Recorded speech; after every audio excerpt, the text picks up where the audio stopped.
Welcome, everybody, to the Temple Mount first open video podcast, whatever, where we'll just all go on video and have discussions about various things. But I'm going to open this one up with an interview of Crimson Raven, and we'll get into the topics in a minute. But if you're listening to this, join the Temple Mount Discord server, and please like, follow, and subscribe to YouTube, BitChute, and SoundCloud, all of which you can find on the Temple Mount podcast channel and the Temple Mount Discord server. That being said, welcome, Krimson, and everybody. How are you, my friend? Good, wonderful. How are you? I'm great. I just worked a 72-hour work week, and I just got home. So tomorrow's my day off, and therefore this is the best day of my week. So, and I'm happy that we're going to have this conversation. I know you don't have any idea what we're going to talk about or whatever, which is fine. But I have sort of a direction of thought. So first of all, if you can remember, like a few years ago, like where did you think American society was going to go based on your perspective? If you can remember it, like, and what I'm getting at is like, did you think that it was going to go in a different way than it did? In other words, well, like pre-COVID, the further back you go, the more you didn't see it coming, right? But then realistically, we already kind of knew that everything that's happened over the last few years was going to happen all the way since 2011, right? Like the Rockefeller lockstep document, right? Happened in 2011, and it seems like it's been like just a perpetual plan going forward to basically enact this giant fake pandemic to basically regulate people, sign them up for experimental gene therapy, and essentially just get everybody to bow down to the government. But I do think that times are changing now. I think we're on the swing out of it, and I think that will start to snowball as more news becomes relevant, especially regarding the negative effects of the vaccines and whatnot. mm-hmm. But quite a few years ago, like I definitely didn't see everything coming. I felt like I was not informed enough. Looking back now, all that information was there. Like anybody who was doing sophisticated analysis based on like predictive, like timelines or what was going to happen, it all clearly happened exactly like it was all drawn out, abundantly clear looking back at the documentation. So, were you one of the people who, supported Trump or thought that Trump was going to, do something like drain the swamp and that kind of thing at that time? I personally thought that if it would happen, like I don't really 100% believe in anything really, but like I never much of a Trump supporter, but like if you look at what our alternative choices were, you got to pick a horse to win a race, right? And I was hoping that all of these conspiracy theories were true, all of these hundreds of thousands of sealed indictments and all of these high profile politicians and CEOs all going to jail would have been, I think, overall fantastic for everyone in the world that isn't rich and powerful. But it doesn't really necessarily look like that is what happened. It could still be happening. There are a lot of fishy things. Like there's been all these like CEOs of companies and like celebrities and like just big name politicians that have all stepped down from their positions, especially regarding what's been going on with like Jeffrey Epstein and the Maxwell trial. So it seems that like these events that these people are all interconnected to, as like one topples, another one does, and another one.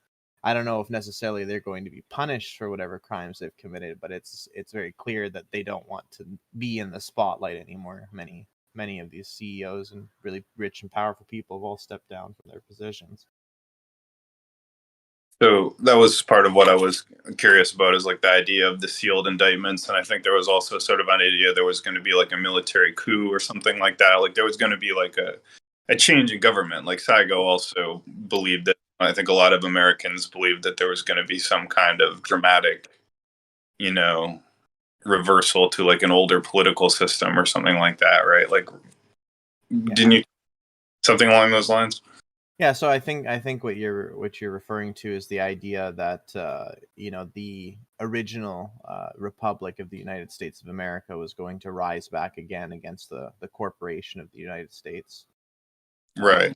I do think that it's possible that this thing is something that's still happening, but it's definitely not happening on the timeline that all these other people predicted. Right. Definitely not. So, okay. And that's just one part of what I was wanting to get into. But like, do you think that there is still some benevolent faction at play, and someone's mic is staticking, I think. But you know what I mean? Like, or do you feel that recent events have kind of changed your expectations about? I think you DC'd. Hey, sorry, can you hear me? Yeah, I'll go back. Yeah, so I was just saying, like, do you still feel like there's some kind of positive revolutionary event in the works, or do you no longer feel that way at this time? I do think that we're in for a big change. I do think that ultimately things are going to get a little bit worse before they get better, especially because I do feel that the stock market collapse is just around the corner. I do believe the housing bubble is also going to collapse along with that. And then I do think that in a banking system or currency reset or a jubilee or whatever you want to call it, I think is an inevitable circumstance. I think it's something that we cannot continue to move forward without it happening. And I think that everybody is aware of that, even like these politicians. That's why they're like a lot of these like really influential rich people are pushing the idea of like the great reset, right? Like you're gonna own nothing, you're gonna be happy, and like everything's gonna be owned by like a small handful of people, and you're just gonna have no personal rights or to property or probably a lot of other things. And I think that COVID really was their way to try and push a lot of these measures on us and kind of open the door with like things that were just inconveniences that eventually would completely yield to us yielding our complete rights and sovereignty, uh, and not only in a paper, because we already aren't sovereign or free at all, right? Because we all have birth certificates, we're all wards of the state. So on paper we're not free, but we feel free.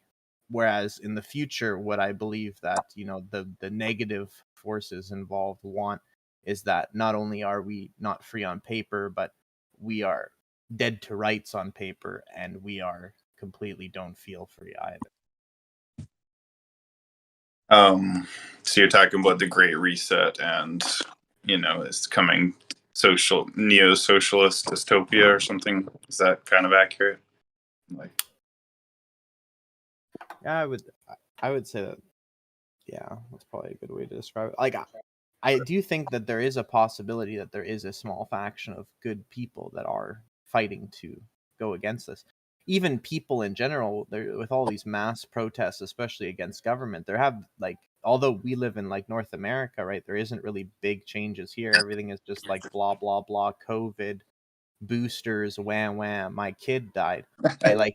Like that's what we get here. But in other countries, right, like it's pretty wild right now. Like you got the Russia Ukraine conflict, you got the fucking China Taiwan thing, you got fucking the Khazarian fucking government being completely toppled by fucking people who didn't want to fucking, they basically made it so that they could not access their bank accounts unless they had the vaccine.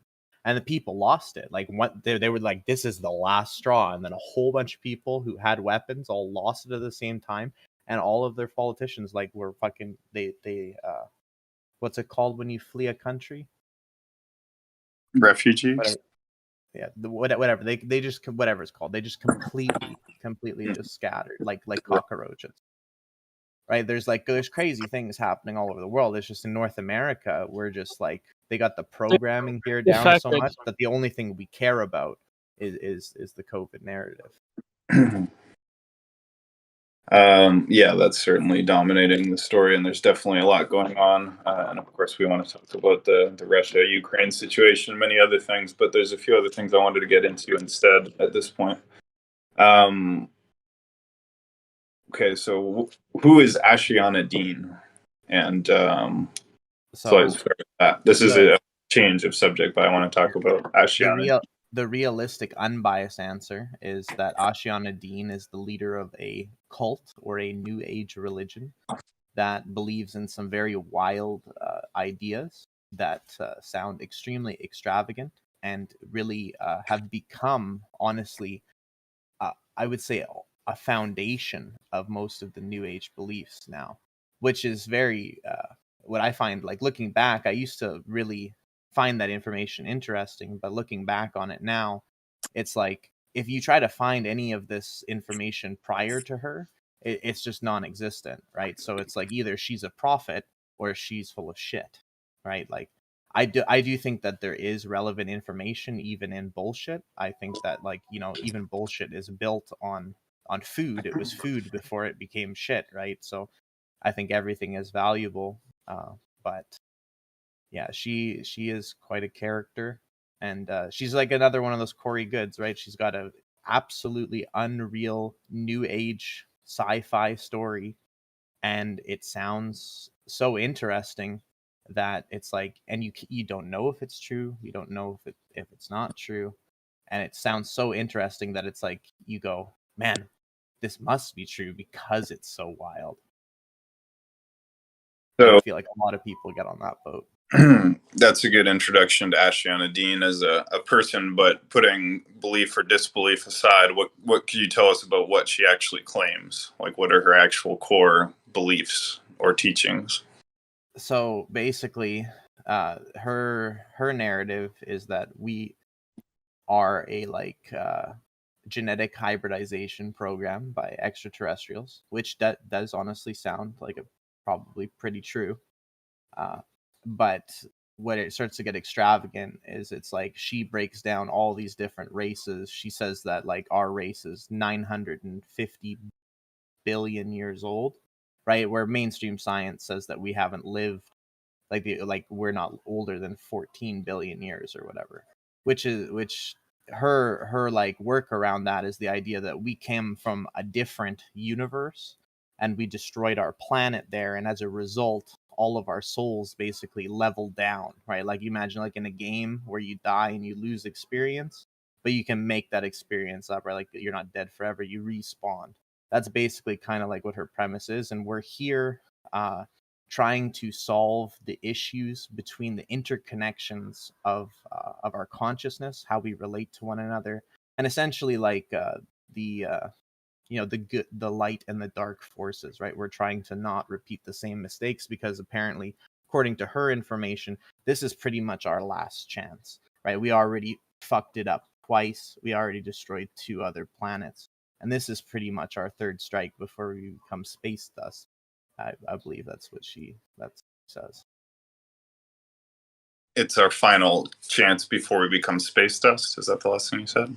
Yeah, so, like, in her narrative, she says that basically we go through, like, this process of ascension, right? Like, in the new age kind of thing, we've kind of probably all heard of the idea of ascension. But when a collective race fucks up too much, we actually, like, descend as, like, a punishment, and we get the opportunity to go through the process that we've already been through to ascend into that higher dimension again and populate, like, a new higher dimensional world. But what we've done is we've descended down into a lower octave universe. It's more dense, less possibility. You know, we're like the more inferior patch where we got a whole bunch of upgrades, and it's like we're pretty much just here just trying to figure it out while extraterrestrials have been messing with us, breeding us with other genetic programs over thousands of years.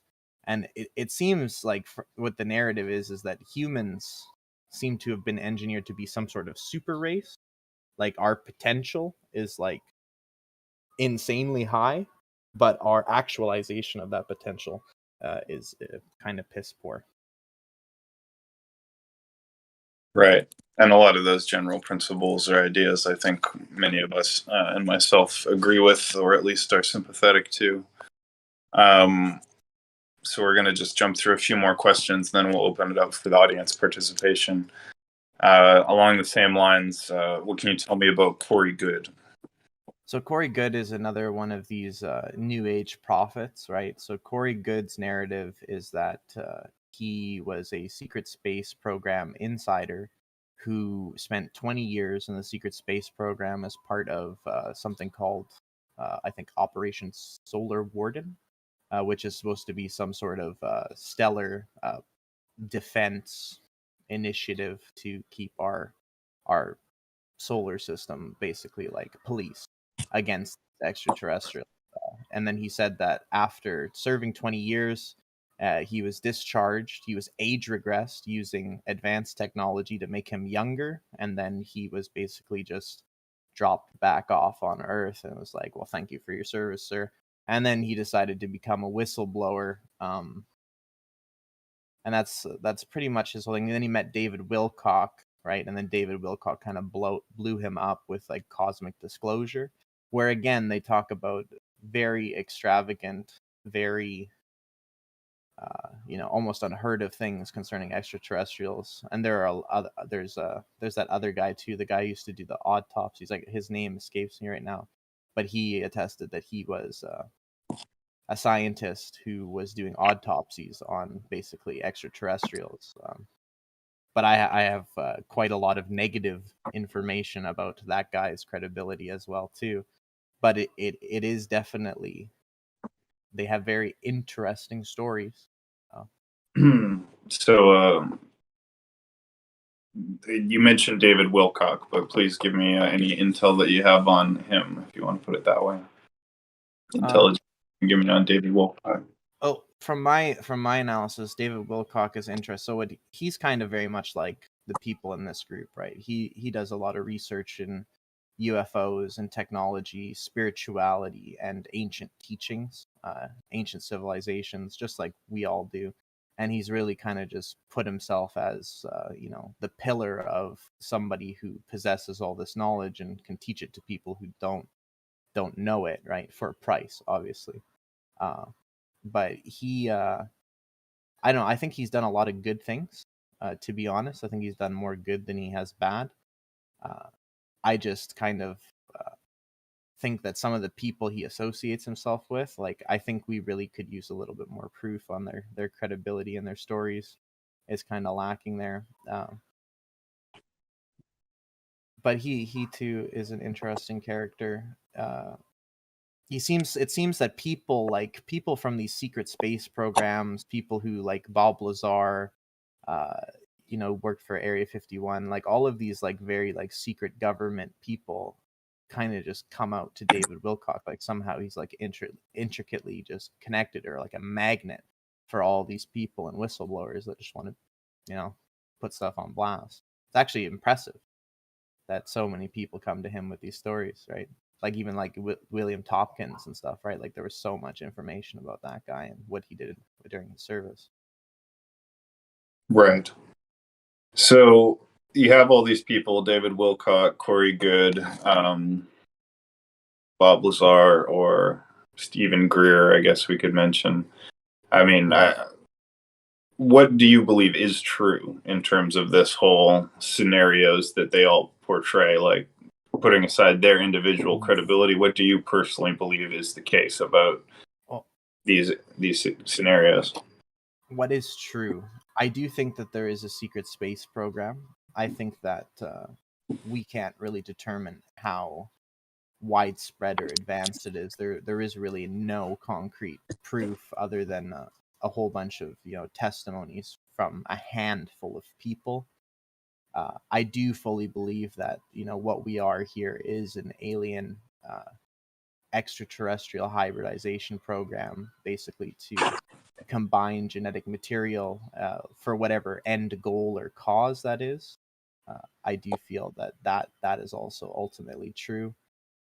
I do think that there are other dimensions and other universes that are imperceivable to us, and I think that the top, like the high end of the reality of the situation is like, I know that some people, especially like NSA, will talk about like these extraterrestrials that are physical beings with physical ships, And I think that those do exist, but I think that the ultimate reality of, what's in control of everything that's going on are fundamentally like interdimensional, like super intelligent beings that are on a whole other plane of existence than we are. Like they're completely imperceivable to us unless they want to be perceived. And they kind of just have like almost like an administrator level privilege over, what's going on here, especially when it comes to what is really pulling the strings of the physical extraterrestrials. I ultimately think it is like something much more advanced than we're really fully able to comprehend. Well, they do have a subreddit called Out There, and in Out There, they refer to them as the developers of Earth. And I believe the subreddit is a communications method for them to play around with people. Yeah, I do definitely believe in that, as well as the idea that the Earth is like an experiment or a project. It is something that, like, I don't think we came here of our own volition. I don't think that we just evolved from monkeys and all of a sudden, started like melting metals and creating weapons. Like, I really feel that we were genetically bred, and that ultimately led us to where we're at now. Like, we're at a level of technological prowess that we probably would not have ever achieved if it wouldn't have been for the help of extraterrestrials, whether it be through direct sharing of technology or even just the injecting of thoughts and ideas into the mind. Like for example, like Nikola Tesla, in some of the things that he wrote, he attests that he was in communication with these kinds of like beings that were giving him information, that were like giving him ideas. And when he would get stuck, he would go and he would like do like rituals and meditate, and essentially they would answer his questions, right? And he was basically being pushed and guided by some sort of non-corporeal force. And I do think that these higher dimensional entities do have that ability to interface with us, influence us, tell us things, as long as it's within their right to do so. Yeah, but for every one Tesla and John Nash that we get 100,000 schizophrenics dying in a state hospital. Yeah, it's definitely not a process that is efficient or works very well, right? Like, and then you have obviously there's like, especially like from a new age perspective, right? Like there is like the negative alien agenda, right? The NAA, and then you do have like benevolent ET races, and then you have like neutral ET races. So you basically have people that are like watchers, right? Then you have like angels, right? Messengers. And then you have demons, which are negative extraterrestrials. See, I want to believe in the good, but I think it's just the one race, and I think they're mimicking and playing all the other races to distract us and keep us distracted. You know how we have all the world religions and all the gods that are in all those religions? I think it's the same thing. I think it's just them fucking around with our heads, just and in that interaction they have with us. So, like, I'll hear UFO discussions and contact scenarios where the alien comes into their home with a hologram and says, tell me about your species, like what's going on, and they already know all these questions. Like they're just coming to these people to study and see what the reaction would be. I think I think there's a lot more to it. And there's that psychologist that he did like 140 different abduction cases, and he did psychoanalysis of them with these abduction cases and wrote a book about it.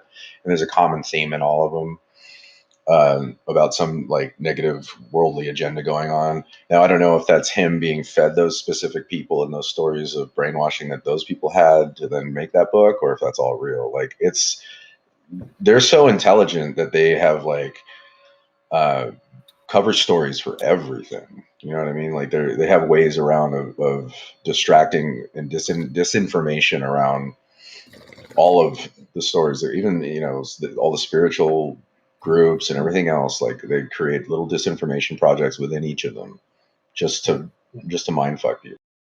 Yeah, I agree. I think we live in a time now, and especially as more time passes, from where I was a few years ago to where I am now, the more it just comes to that we can't really determine what is the truth, right? Like, especially when we're talking about things regarding stuff that is like top secret or like, you know, majestic level like information.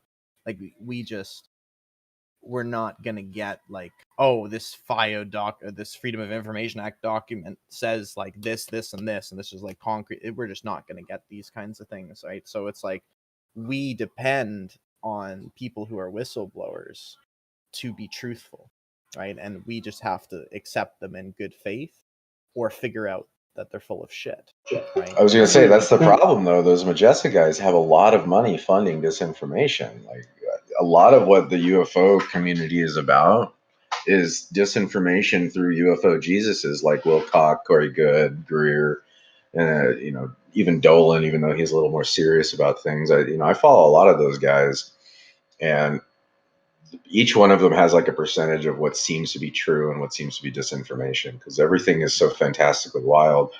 Emery Smith is another one, fantastical wild stories. Like I believe a lot of these people are heavily surrounded with counterintelligence, and in counterintelligence, they're saying is there is no truth. So their stories come up at fucking all over the place about all kinds of stuff, like the age regression stuff from Corey Goode, a lot of the psychic stuff from Wilcock, and the raw stuff, and the Law of One, and like I think it's part of this one big Project Majestic, and we have parapsychologists around the world. There's a parapsychology group with Help Puthoff and a bunch of others. There's a doctorate program at Berkeley, and a man named Jeffrey Mishlove. Guys like Russell Targ that did all the psychic spy research, and parapsychology is focused around getting philosophers and people that are involved in these research, basically around spirituality from the ancient histories, so that they can be turned into an ontology to use it to the public and create this narrative from ancient history. Like they're putting a lot of money into it, and a lot of researchers, a lot of psychologists into it. Mm-hmm. Yeah, and like one thing that does irk me about like especially Corey Goode and David Wilcock, right, is like the majority of the basis of everything that they talk about is essentially just based on the Law of One and Corey Goode's testimony, right? And we have no evidence of Corey Goode's testimony, and the Law of One was in 1979, right? Like it's not like it's new information. They're just kind of piggybacking on it. It's like the same thing with like what's her name, Lisa Renee, as the person who does the Ascension glossary, which has again a bunch of really crazy wild information. But most of all of Lisa Renee's information is all just based off of Ashiana Dean's narrative. And it's like you said something about like, you know, try to make these people into space Jesuses. The realistic thing is that all of these people aren't even remotely close to that. The only person who even fits in that category is Ashiana Dean, because her narrative is nothing we've ever heard before. It is detailing events of the past, the present, and the future that have never ever been heard before, at a level of sci-fi that is never been done before. Like she's the only one that fits a space Jesus thing. And like if you've ever watched like any times where she's talking, she believes whatever she's saying so genuinely, and she remembers. Like she's just like Corey Goode in that way, is they don't slip up in their narrative or their story, right? And usually when people don't make mistakes when they're describing their stories or narratives is because either it's true or they have diligently made sure and rehearsed, or they believe fully that it's true. Well, but that's what I mean. You got to do some research on counterintelligence and how deeply these people go into it. They spend decades researching and training and creating the narratives that they do. If what I believe is that they're working with extraterrestrials to do this, they have ability to further enhance their memory about these things by creating very advanced projections to these people that they're doing it to. So while Corey Goode might think it's like he was shown something and that's what he has to explain, but it's so in his memory from the way that the technology works to give people visions that the visions of our prophets of the past.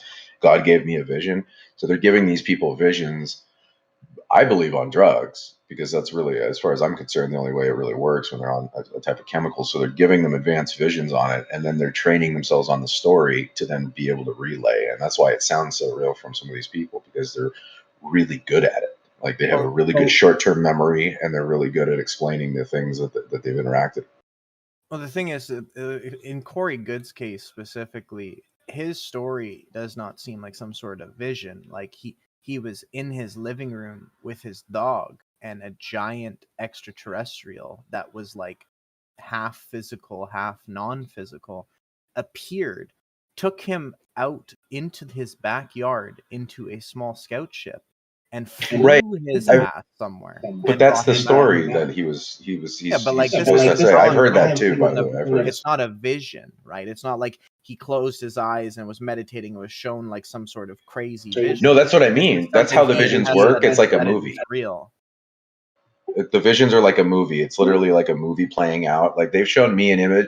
They showed me a vision of in Antarctica. They're in Antarctica, and they get in this little thing, and then they go down this big elevator shaft, like huge. It's like a giant underground base. And they get in this triangle-looking spacecraft, and then there's two human pilots, one alien with like a long, elongated conal head with a little thing over it. And they get in this craft, and then they start flying over Earth, coming over to me. And so they've shown me a vision, like full-on movie-like visions of that, to the augmented vision technology that they're able to do. So I think they're giving him a narrative through this technology in some way. Yeah, I'm not sure. Anyone in the audience is free to talk now, so it's an open discussion. I didn't want to interrupt because you guys were going back and forth, but if anyone wants to speak, please feel free. Yeah, so a lot of these names you've said, Krimson and Shogun. I'm wondering, like, because I guess if you know anything about To the Stars of Arts and Science, Tom DeLonge's kind of like his own, in a way, it's kind of its own like media and like aerospace program. I'm just curious to hear what are your thoughts, and what do you think like his kind of way of disclosure is feasible, or like just clear enough for people to understand? I don't know if you read any of his works, or if you know what I'm talking about per se, but I'm just curious to see what you have to offer to say towards the topic.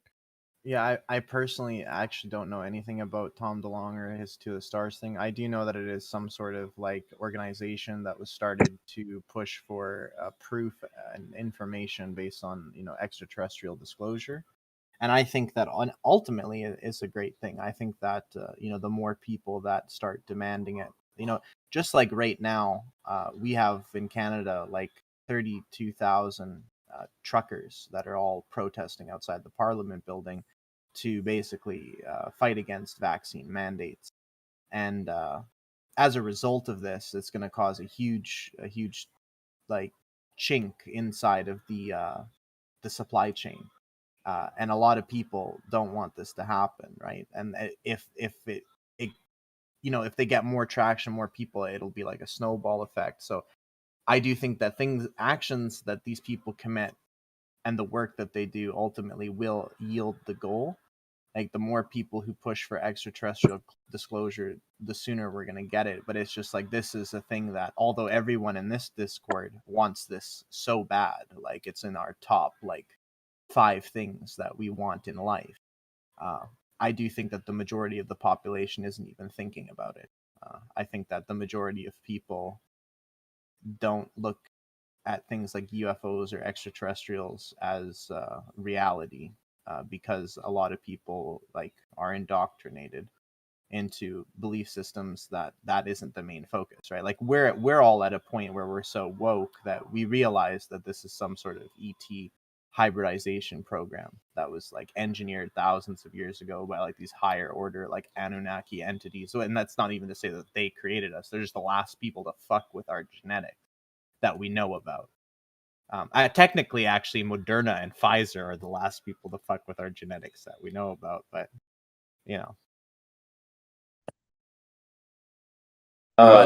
I do think it's good overall. I think that Tom DeLonge, just like Stephen Greer, right?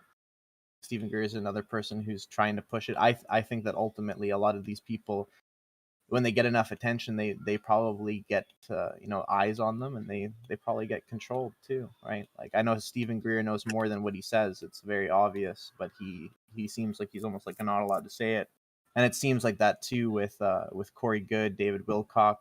The reason why they're around and they're famous is because they say what they're allowed to say, and they don't say what they're not allowed to say, right? So what is your take on the credibility of Stephen Greer overall? I think that out of all of the people, Stephen Greer is one of the most credible people when it comes to extraterrestrials. I also wholeheartly agree with his position that the majority of extraterrestrials are benevolent in nature. But it's the benevolent ones have to follow rules and laws where they're not allowed to interfere with our development, whereas the negative extraterrestrials, they don't give a fuck. And then they push basically like the boundaries that they have some sort of right or claim to us because of their direct involvement in the genetic hybridization program. And then that's why they can do what they do. They're like, well, we technically own 1/16 of the human genome, so that means that we can do this and this and that. And it's like, well, what are we gonna do? Like, how do we fight this? And like, you gotta go to a space court, dude. Do you think real court's hard? Try space court. So how do you think we can assess whether or not extraterrestrials are benevolent or malevolent? Like, why they're benevolent, or how would we know if they?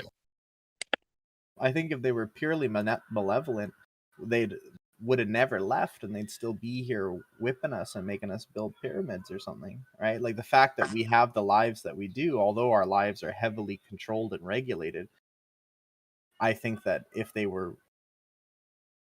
really wanted the earth for personal use, they could have taken it a long time ago. Well, sure, but being malevolent doesn't necessarily have to mean they want to take the world or kill all of us or destroy everything. It would just mean they have to have sinister or, intentions that are hostile to humanity in some way. So, for example, just, going around traumatizing people by abducting them and inserting things in them and treating them like experimental animals by, doing all these weird experiments on them without their consent that mess them up mentally or whatever. Would still qualify as malevolent, even if they weren't trying to, destroy the whole world or whatever. Or, for example, they were just sinister, like demonic energies or something. So what I'm getting at is just like, how would we know whether they're good or evil? Because it wouldn't just come down to whether they destroy the world or take it over. Like, they could have very complex, evil conspiracy type plans that we just don't understand. But yeah, I agree. I think that even on the other side of that coin, I think benevolent extraterrestrials could have plans that we don't really understand either. Well, right. And I mean, I'm not saying they are hostile or that they are benevolent. I'm just wondering how we would know. Like, because all we really know about aliens, as far as I know, is that they abduct people, they put implants in people, they may hybridize with people, they seem to abduct cattle and dissect them for some reason. They may or may not have anything to do with things like crop circles, but probably don't. But on balance, that all seems pretty malevolent because it seems to come down to like treating people at most like scientific animals, One of my favorite theories has to do with humans being used as and or other animals on Earth being used as a database where data is being stored in our genome because of the way that conventional media that we would use, that we're used to, all of that eventually will decay. It will not last as long as something like a self-perpetuating life form. And there's also one other guy, I don't know if you mentioned him or not, but he's really interesting, talks about stuff like this. His name is Michael Tsarion. I believe he's from Ireland. But he has a lot of fascinating lectures and stuff that I really have enjoyed. Yeah, Michael Tsarion is he's half Indian, half Irish, and he does a lot of what, like the Lemuria discussions, Avalon, and all the ancient histories. a lot of ancient poet stuff and psychology. He's really good. If anybody doesn't listen to him, I really recommend him too. He delves deep into the esoteric. He's a very deep thinker, but he sometimes goes a little wild with the Tiamat concepts and the 10th planet and some other stuff. But a lot of what he does research is from things he finds, like old texts and things like that. He's not like he's not doing this from visions type stuff. So he's not like counterintelligence, but he could be. You never know. Yeah, he's a researcher, and he's like someone who makes documentaries, basically. Like, there's actually tons of stuff he's put out, but a lot of it just isn't popular or gets like, just like shadow banned. Like he's probably one of the more occult figures that, like, most people, even people who are interested in all this stuff, they're like, who the hell is Michael Sarian? Like, because I know I was like that just a few years ago. Yeah, like he links in a lot of the occult to the cover up, and he kind of goes deep on it. And a lot of what he talks about is heavily based in basically like a global trauma. He equates humanity as being a traumatized species because of the flood and things that have been happening throughout our human history.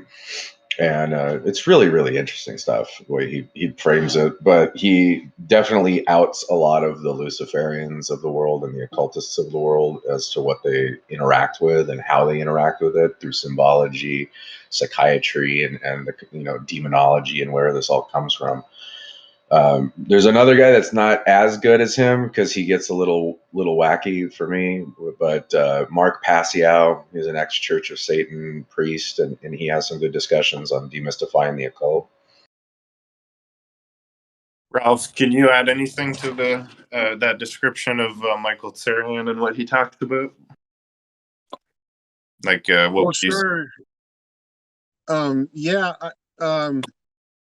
He and NSA described very well. Obviously, he's quite familiar, but he takes a lot of the old scriptures and writings and myths and things, and he finds a lot of good parallels there.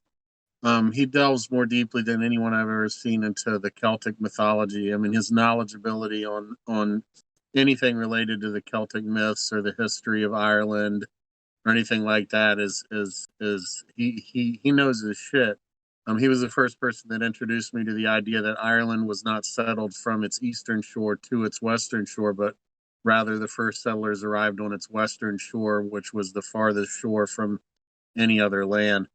But he theorizes that when there was a land bridge there, that people were able to get there that way. But that's part of what he talks about too, is the idea that there was once much less water on the earth, and so a lot of places that are now isolated were once connected, and it explains a lot of things, both the flood and also why there was trade between places at one time that now they don't seem like they could. Like there's cocaine and Egyptian mummies and things. And there's Egyptian style mummies found in Ireland, and that's the other big thing that I love that he talks about, which I have found echoed in a almost 200-year-old history book of Ireland. It talks about how the people who first settled Ireland, a lot of them were coming from what we now know as Egypt, and that the Irish language, the Gaelic language, is the closest modern thing that we have to the way that they spoke. It's really trippy. Queen Skoda from Egypt. What's trippy about that, Ralph, is I have Irish descent, like Irish genetics, and the weird thing in my DNA is I have a tiny amount of Coptic Egyptian DNA. And I was like, why do I have Coptic Egyptian mixed in with like Irish and Scottish? And that might explain it, I guess. Yeah, it seems that we definitely haven't got like the whole story of what's happened. Because it is strange. Egyptian relics are found in multiple different places around the world where they shouldn't be. Like they even found like Egyptian statues and artifacts like in the Grand Canyon. And then like there's like Seat of Life in Cambodia. There's all kinds of stuff in Cambodia. But Sarian's thing on Ireland, so like the water level 25,000 years ago, the Younger Dryas event was like 200 feet lower. And so there's tons of cities and shit that are like out of the sea, even around Japan and shit like that. There's all kinds of underground ruins and underwater ruins. So like the borders that we know of around these countries was like way different back in the day, like way the fuck different. And like the ages of things in Ireland, like I think it's way older than they want to admit. Like they're finding a guy, a 9,000-year-old corpse in a cave, and they found his relative today that's like still in England. Like, you know, like. Yeah, what a lot of people I think don't realize is like, you know, a lot of people know the flood happened, but I don't think they quite realize just how catastrophic of an event it was. Like there was like globally like over 400 feet of more sea level and water that came from who knows where.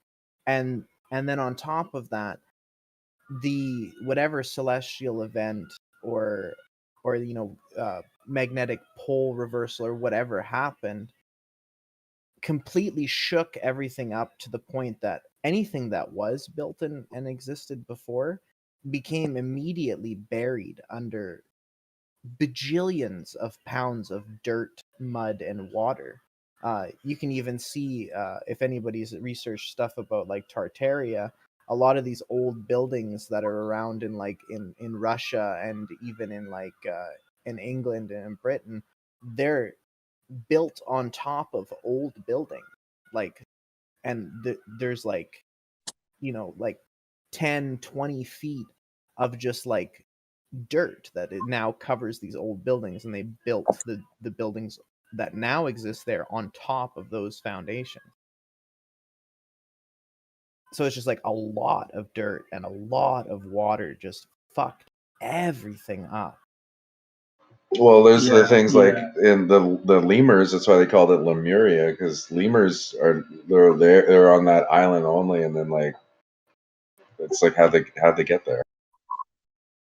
Sorry, talked a lot about the Bible, and he talks a lot about Genesis, and you know, he has some theories about maybe an Atlantean type society is what's being described there. But he also talks about the cause of the flood. Now, you know, there's an asteroid belt that's made up of iron and ice, water, ice. You know, mostly it's pretty much, and a lot of those pieces. There's other trace things there too, but a lot of those pieces end up coming to Earth as meteors.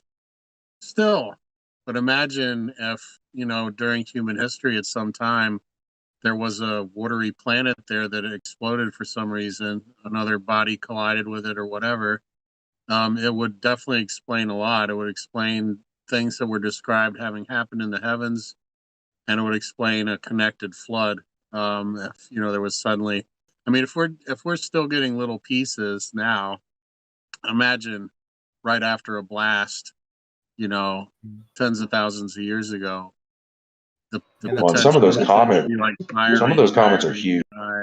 Torrential floods. Sorry, go ahead. And that, sorry, that is I'm sorry. I was saying some of the comets that are going out that are around, like Halley's comets up, they're huge. Like they have a lot of water on it.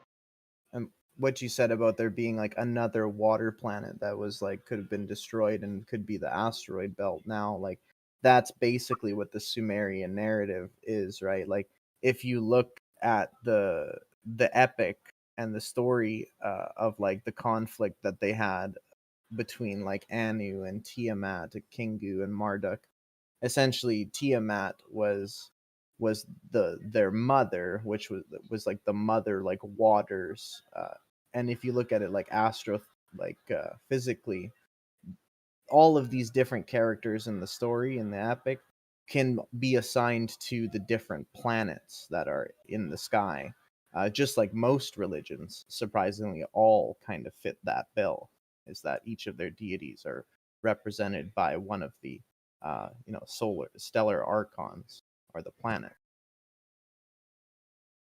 So it's interesting that you said that.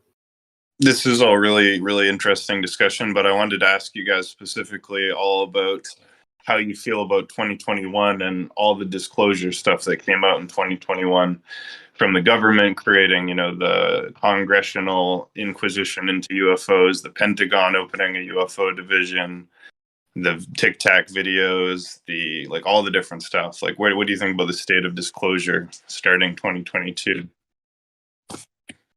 Honestly, I think that it's pretty lackluster. Like, I was expecting more. Like, I'd like to see us be at a position where we're gonna make like public first contact by now. Like, geez, like what's taking so long? Like, what we've got is just kind of like spoon-fed stuff that most people into ufology is like the videos that they released about UFOs. We already saw them like fucking 10 years ago. The same videos that they publicly release. So I don't know. I really don't think that.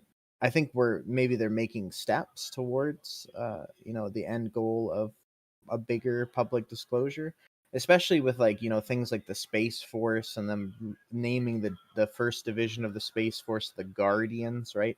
Like, that is something that was either completely engineered to fuck with New Agers, or maybe the idea that there are these guardian races maybe is not quite that ridiculous. I do think that eventually we're going to move to a big, public world disclosure and a first contact. But I honestly think it's going to take quite a few more years. I think that they're so much more concerned about running out of resources and how they're going to acquire enough power to keep everybody going than they are with aliens. Like, it really seems that the world leaders don't want to meet the terms of the aliens that want to help. It seems that they'd rather work with the malevolent aliens to remain in power, whereas like the benevolent aliens, ultimately their main two foundational rules that they wanted to keep like Earth to accomplish was to make the steps to attaining world peace immediately and decommission every single nuclear weapon that we had. And those were the two things that were like the foundation for the benevolent extraterrestrials. And when these extraterrestrials confronted President Eisenhower about it, literally he was like, he thought they were Russian spies and told them to get the fuck out of the White House. And they were like, all right, see you later, dude. Like, you know what we see. said. I think it's a little more complicated than that. I think they're a very mathematical, statistical based species with advanced technologies to analyze data. And I think what they're doing is using statistics to judge humanity. I think they're using a bell curve, if you will, on humanity. They're analyzing our crime. They're very interested in our crime. They're very interested in our sex lives. They're very interested in terror. They're very interested in being able to create these things and see what people can be pushed to do. I think they're very much analyzing. They're using. They have like a structure of control with certain groups already on the planet and certain guilds and cults and religions and whatever you want to call it. But I think at the lower level, they're pushing a lot of things along just to see what humanity can take. Like, God makes problems just to see what it'll take before you do what the devil pleases, kind of thing. And I think that they have been playing lesson teacher to people, and on an individual level, a country level, a planet level. And I think they are advanced enough to do all these things simultaneously if they wanted to. And so I think they're interacting with many different people, many different prophets, many different groups, many different events, just to see what the reaction from said events would be. I just don't believe that some kid hearing demons is going to go shoot up a school and kill 17 children. And I think that these things, or at least some along those lines, are being instigated. There's a 2-star general who started thinking everybody was out to get him at the Pentagon, and he ended up getting diagnosed with bipolar, and he had to be retired under Dempsey after 9/11. So there's like little idiosyncrasies of influence and interaction just to see what humans can take. And I think they're analyzing this on a global scale, but obviously America is as Saddam Hussein called it, the Great Satan. But this is all allegory that you can call conspiracy at this point.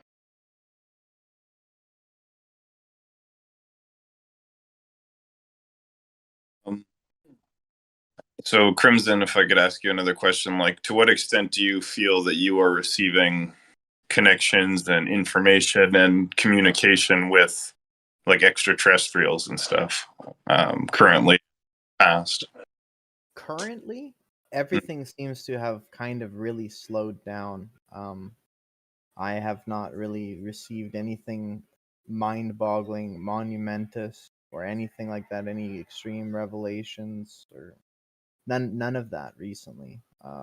But in the past, I feel like I have had a lot of different interdimensional and extraterrestrial experiences that are very very hard to explain. Like and really, what all of those things have taught me is that none of us have any idea what the fuck is really going on, and that I think that it's actually so complicated that we can't even begin to imagine the actual ramifications of the influence of extraterrestrial and interdimensional entities have over us, what their motives really are, and what the hierarchy is of not only the physical extraterrestrials but also the non-corporeal intelligences. Like, I think that, yeah. Well, I was having this thought today. Like, for example, our NSA could release all the data on the names and addresses on everybody that's invested in the central banking system, from the Federal Reserve to all the other nations, and all the information around who actually has the money and where and what's going down. And if that was public information, see, we can't release that because it would cause problems, because there's so many people angry at the people that have money, but we don't even know where it is because it's in hedge funds. It's in private investments from like families like the Warburgs and things like that. So we don't even know. And these families who own the Federal Reserve, these groups, you can call them families, but these hedge funds and these massive money groups own the American military, because the American military has to get a paper signed every year that gives them $800 billion. And so the military can't do anything against them or against the system, because then the money system locks up and they'll fuck everything up. So they can't build their fucking submarines and shit. So they're tied at the hip with the military industrial complex, and the military industrial complex is at the hip with not just America, but our allies. Certain allies are more allies than the others, and so forth. And so it's like this giant web, and they all relate to the CFR, the Trilateral, the Bilderberg, and everything else. And you can go look up the names of those people, but you can't look up the names of the people and where the actual money is. So the money story on Earth is still hidden from the public. The Panama Papers and the Pandora Papers kind of gave you a glimpse at that, but the real truth is who has all the money. There's $264 trillion in debt on Earth. Somebody owns that debt. Elon Musk is not the richest man in the world. Bill Gates is not the richest man in the world. There's trillionaires out there. The WWF was from $1 trillion donation from the Rothschilds for the United Nations. Like there's they were able to generate that much funds to give to them. But nobody wants to discuss that. I guess everybody's scared or something. They think they're satanic kid fuckers. I don't know. Like, there's something going on that has created this narrative that they're somehow untouchable, or at least unviewable. They say or they call you racist or something, or because like there's Saudi Arabian money, there's American money, there's multiple world orders, there's Chinese money, there's Japanese money, but who has all that money? And what are they specifically doing with it? And why can't we see that publicly if they're investing in systems that control certain nations? It's crazy right now. Well, I think that if a lot of that information had like full transparency, it wouldn't be too hard for people who are determined investigators to piece together a good court case against almost anybody on the face of the planet. The reason why it's a secret is because people who do bad shit don't want people to know about it, dude. And people who are I know why it's secret. Please don't interrupt me. And people who are rich and powerful don't want to be known, right? Like, there are way more powerful and rich people than the people we're told about. Like, Jeff Bezos and Elon Musk are nothing. Like, who do you think is the CEO of fucking BlackRock Holdings, dude? BlackRock has amassed, at the time I watched the documentary about this and the Aladdin stock trading software, they have amassed $21 trillion, right? That's more, that's 5 trillion more dollars than the entire UK's GDP. I know, but that's only 1 year of America's GDP, though. That's not that much money compared to the total.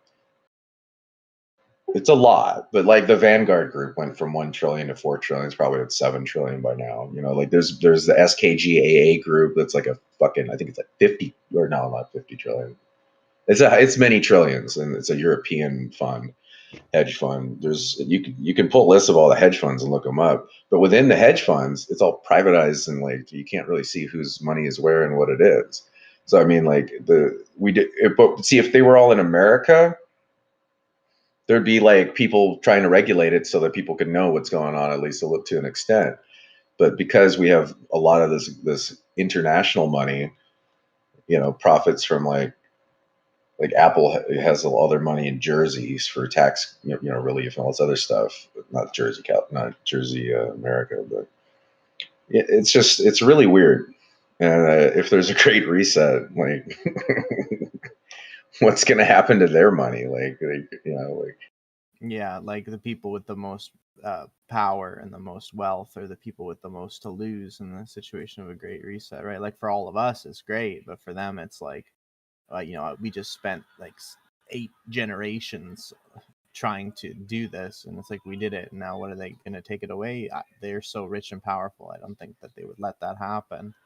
And I do think that a big part of the problem where we're at today, and what's really caused a lot of issues during our entire civilization, is the fact that these things aren't transparent, right? It is the fact that everything is hidden behind a veil of secrecy, and that, there's classified information. I feel that we could get so much further ahead if just all of our collective knowledge was available to everybody. Because really what causes a lot of problems is that the eyes of the few have the most knowledge, and knowledge is power at the end of the day. Well, yeah, like for example, the Knights of Columbus, which is a secret Catholic order that JFK was part of, has $100 billion in assets, and they deal with life insurance. So they have like $100 billion in life insurance assets. So they have like a ton of money. The Mormons have like $200 billion between the market and their assets. There's tons of money out there, and that's just like a little part of things.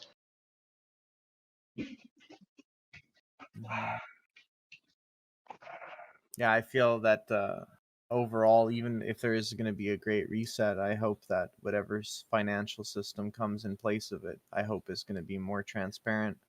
From my understanding, right, like there is this conspiracy information, or I guess conspiracy is not the best word, but I guess like occult information, that there is like a new banking system that's already been prepared for this, right? They call it the quantum financial system, and like essentially the whole premise behind that is it's basically operated by an artificial intelligence that can monitor and track every single transaction over the entire world, and record it essentially, and make sure that all of that information is available to someone.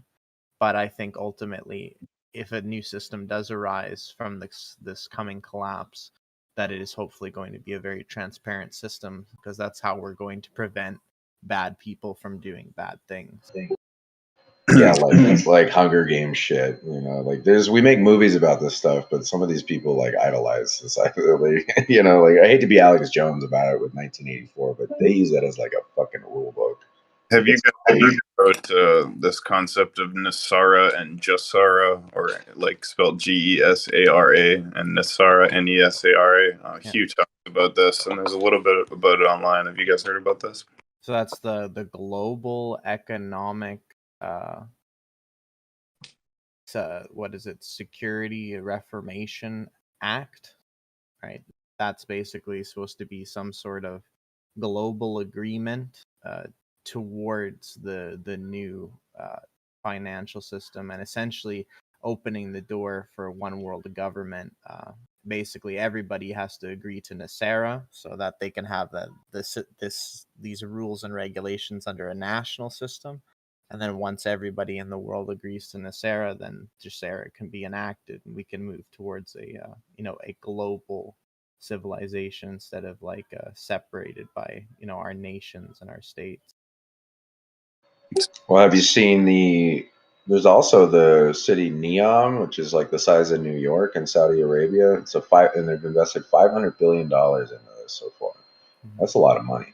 And they're building an entire city structured around artificial intelligence, the size of New York City in the middle of Saudi Arabia. Yeah, Neom, fascinating. It's going to have an artificial moon, a fully enclosed, like dome-like environment with total like weather control, where they can make it rain or control the lights and everything. And in the middle of the desert, they'll produce everything off flying taxis, robot police officers. It's all integrated into the Internet of Things. It's pretty wild. Mm-hmm. And one thing I'll say is about NESARA and GESARA is like, like a lot of people think like something like that's just like a conspiracy, but it's like 100% like a real thing, factual, and it's been in the works for a long time, right? Like I was saying, the new financial system has already been in the works for over 30 years, and things like NESARA and GESARA, there were like presidents like I believe Bill Clinton, Obama, and even Trump. All have been part of signing documents regarding NESARA and GESARA. It's just not really publicly known, right? Because they don't talk about the shit on the news. Really, all they want to talk about is, whatever the people controlling the news, whatever narrative they want to push is all we hear about. So we don't hear about these other things that are going on, especially, and I said this earlier, I was talking to somebody else earlier, I think random guy, these government officials, they make these votes on bills for documents that have over 2,400 pages. I can guarantee you that not a single person in all of fucking the Senate or Congress and even the president did not read all 2,400 pages of the bill that they're all fucking voting on, and what's been written on every line and scrutinized. They just haven't. Just the amount of time they have from the time that it's talked about to when it's voted on, you just like don't have enough time when all these people have to be camera jockeys and show up and do all of their little fucking speeches to like make sure that everybody's like dangling their carrots for everyone, right? Well, yeah, you want a real mind fuck about it. Like, so there's 5,239 think tanks in America. There's a Pennsylvania college did a study on think tanks and globally, and then the next one is like a couple of hundred.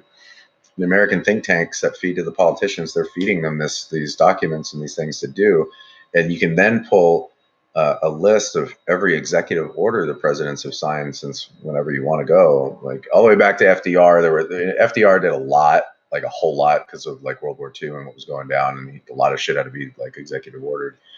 But there are some crazy regulations that from like in Obama's administration, there's some pretty intense executive orders that got signed that have serious, intense ramifications. Like one of them was he allowed the intelligence community to legally lie to the American people. So that if you're in the CIA, you can legally lie to the American people now. I can't remember the order number, but you can pull lists of all that up, and those think tanks are feeding through. Like, so there's the Council on Foreign Relations, there's CSIS, those are big ones. There's Brookings Institute. There's a bunch of colleges too. All these colleges have huge funds. So like Stanford Research Institute, that's an international think tank now, but it didn't used to be, and it's a $4 billion international think tank.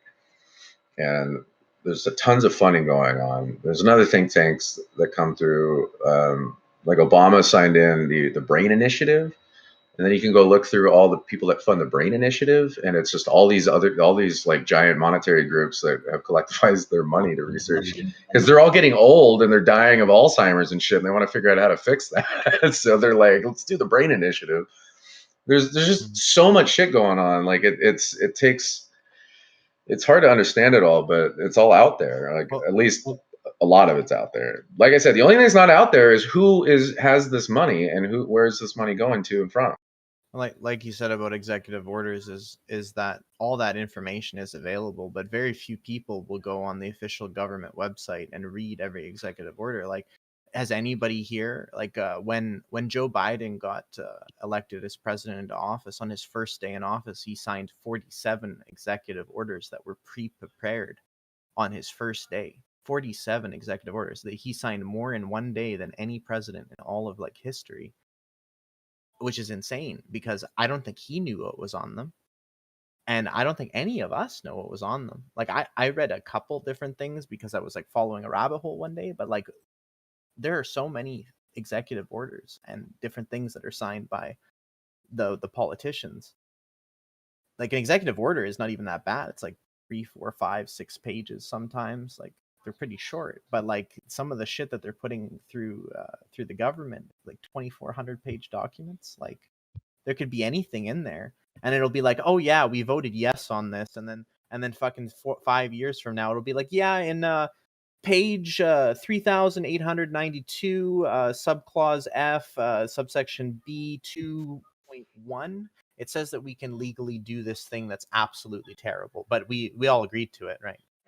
Yeah, It's a 2,400 page document. What? It's all there, dude. An interesting one is the Intelligence Authorization Act 12333, signed by Reagan. That one's a fucking really weird one. The Patriot Act is still really fucking weird. Like, the fact that the Patriot Act is still active is really fucked up. We have no rights under that. There's Section 702 at the NSA that allows them to just blanket collect anything they want. Our FISA laws are totally corrupt and fucked up. You can pull a list of every judge that's a FISA warrant judge, but you can't see anything about what they're approving and who they're approving it to, because national security. It's all to protect America. I think ultimately, like, at the end of the day, we do have to remain positive, though. Like, there's so many negative things. Like, we definitely do have to hope that there is a benevolent force that is ultimately fighting for us too, right? Because it does suck that, all these people that are involved in these secret societies and clubs and groups and cults, they all seem to work together and they don't rat on each other, and it's very shitty. But I do believe that we're at an age in the awakening. We've come so far in it now that I think that a large percentage of the population now is becoming aware of these things going on, especially people who are within the government, right? And I think that there are more good people than there are bad people, and really what it's just going to take is it's going to just take like some sort of wave of collective revelation to cause like a really big shakeup with everybody. Like I said, like the biggest thing that's going to happen right now, like we're going, some of us are all feeling it already, but like, is the supply chain attack, right? So all of our stores or grocery stores and shit are like all empty because shit can't get anywhere. And then after that, we're probably going to see like the financial collapse, right? The stock market. I don't know about you, but I'm down $1,700 in the stock market. I'm not happy about it. But every stock is down, not just what I've invested in. Everything is down. The other day, who was it? These vaccine companies, they lost $137 billion in a day. Like, yeah, but the market's at the highest it's ever been, and it's at the highest it's ever been because they've been pumping money into that's not. I don't know how long. I don't know how long ago you looked at the market, but it is not at all. It was the highest like a week ago, is what I'm saying. Definitely not a week ago, dude. No, like, it wasn't a week ago. It was probably like 2 or 3 weeks ago. I'm sorry. Whatever, 2 or 3 weeks ago is at the highest it's ever been, is what I'm saying. It needs to level out, and everybody knows it. Everything's inflated. Tesla is not worth as much as it's, you know what I mean? Like, these companies aren't worth as much as they're invested in, as their stock prices are, because of the whatever's going on. Yeah, I don't know. I just, like I said earlier, like I think it's going to get a little bit harder before it gets better. But ultimately, I do have faith that there is a benevolent force. Like, in a lot of these conspiracy theories, it does seem that there is a section of the United States Navy and the United States Air Force that seem like they are very diligently like a white hat kind of group of people that are trying to correct what's going on in the government and in the world, but we're talking about going up against people that have so much wealth and power that they're almost untouchable, right? Like they have become a god through mammon, like through the money. They have become like a type of demigod in our civilization, even though they possess no supernatural abilities. Money itself has escalated what their capabilities are to a degree that is very few people can rival, and even those who want to rival it, unless they too are powerful people, there's not a lot of things that we can do about it. I just want to point out the Dow in 2017 was at 20,000, and today it's at 34,000. So it's way higher than it's been in the last 10 years. So like it's not a crash, but it is definitely. I mean, and if you look at the 5-year, it's just like a minor blip. Like it's. I don't know. Every stock right now is down like fucking. Yeah, everything it does that, dude. That's what I'm saying. You have to look at historicals with that kind of stuff. Well, I know, but a market crash is defined as what is it, like 10% or something like that? When it goes way, way down. I think this is classified as a crash already. If I'm correct. And we're moving in. We're gonna with that crash too, right? It's gonna affect everything and everyone, every business, every company worldwide, and ultimately we're gonna go into a recession. And then if hopefully if we play our cards right, or not us, but the powers that be, the people in control of the systems and the money, if they play their cards right, we will avoid depression, and somebody's going to come out of it looking like the heroes as a result of whatever systems they decide to implement. But no matter where we're at right now, we are going to head into a high inflation, low money depression. It's inevitable. Sell-offs happen when interest rates are raised and they try to curb inflation. So this is what's going on right now. So like I just posted the last 1 year on there, and like if you look at the graph, like we're not anywhere near any kind of crash right now. So I mean, there's potential for it to level out. All kinds of things can happen. China could be buying more bond. We don't know. China has $3 trillion in our assets. All kinds of stuff could be going on. I'd have to do some research on it, but I'll talk to my dad. He was a financial advisor and he worked for Goldman Sachs, in the 80s. But I'll try and see what he has to say. I don't know if he follows it much these days. Yeah, and I feel like that's your part, right? Like we all do our part in collecting information, spreading information, helping other people, showing other people like the solutions to their questions. Yeah, but I just don't give a shit anymore, like you did. Like you were saying earlier, like I just don't give a shit anymore, Like let it fucking all burn at this point. I think we all feel that. I think we're all kind of gassed out a little bit. I just have one more question I want to get through, and then we'll start wrapping it up. But have you heard about, and do you have thoughts on the solar flash narrative, like that there's going to be some kind of big pulse from a star or something? That is the one aspect of Corey Goode's testimony that I actually built a lot of my ascension beliefs on. And I do really hope that, that is true, because the ramifications of it can go two ways, right? Either a solar flash, like a coronal mass ejection that's so big that it sends like a big wave of plasma through through the earth and through us, is going to do one of two things, right? It's either going to completely destroy us, or it's going to change matter itself on a fundamental level. Like something like that would emit waves of radiation and just like energies that we have never encountered in ever, probably, at least that we know of. And how it changes, like one thing that it would probably do technologically, it'll wipe out all technology. So if there are negative extraterrestrial technologies, like some conspiracy theories talk about, like on the moon, or let's say there's like these ships, David Wilcock talked about in one of his intel reports, there's like these ships that like hang out in like orbit around the earth that like emit these like resonance blocking technology that essentially makes it so that our reality is locked in like this kind of like fixed state. a solar flash would wipe out everything. All these technologies would become inoperable. If there was like some sort of like sentient AI thing, it would be gone. Things like these insiders talk about like nanites, these like nano little micro robot things that like control people. All of that would be gone. We would pretty much be put back to our original state, but we would have no power, we would have no technology, and we'd kind of just be right back to sticks and stones. No guns. We'd have guns for a while too.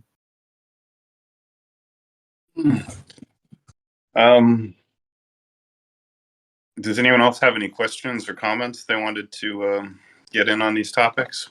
I have one more thing. Like the other side of the solar flash narrative is that it causes some sort of ascension level event where matter itself, from all of the charged particles and neutrinos, essentially it like reorders them into a different density or state, which could then, in essence, something like that would change us on like a molecular level and could yield maybe supernatural abilities, which is basically what the foundation of, you know, the New Age ascension narrative is. That somehow our DNA will evolve in some way, and the solar flash and that energy that comes from the sun could be the catalyst for that change. It could cause like almost like a global transfiguration, right? Like just like Jesus and Moses went through like the transfiguration, it would cause it for all of us simultaneously at the same time, or at least everybody who's prepared for it and isn't going to burst into flames. Something like a rapture type event, perhaps. Yeah, but like less beams of us going to the sky and all of us just exploding into balls of light, and then hopefully stabilizing enough that the light body doesn't just destroy itself in that change. Wow. Well, this has all been really fascinating. I think we covered an awful lot of great material, but it's also been a relatively long recording. So I think we should wrap it up now, and hopefully we'll make this a new format. We'll just call them open discussions or whatever. Video open discussion events where everyone goes on video and we can talk about a whole bunch of different subjects with everybody instead of necessarily having one guest, although this time Krimson really was the guest. But still, we'll do more video stuff in the future because it's fun and people like that. And that was a great conversation. So thanks everybody for your contributions, your questions, and your attendance and participation. Please make sure you join the Temple Mount Discord server, and on the Temple Mount, make sure you've liked and followed and subscribed to our Temple Mount SoundCloud and Temple Mount YouTube channels, which you can find there. That being said, thanks everybody, and God bless. Let's jump up to or down to, as it may be, the Templar's Tavern, and we'll hang out the rest of the night. I'll see you guys down there. Thanks again. Peace. Peace.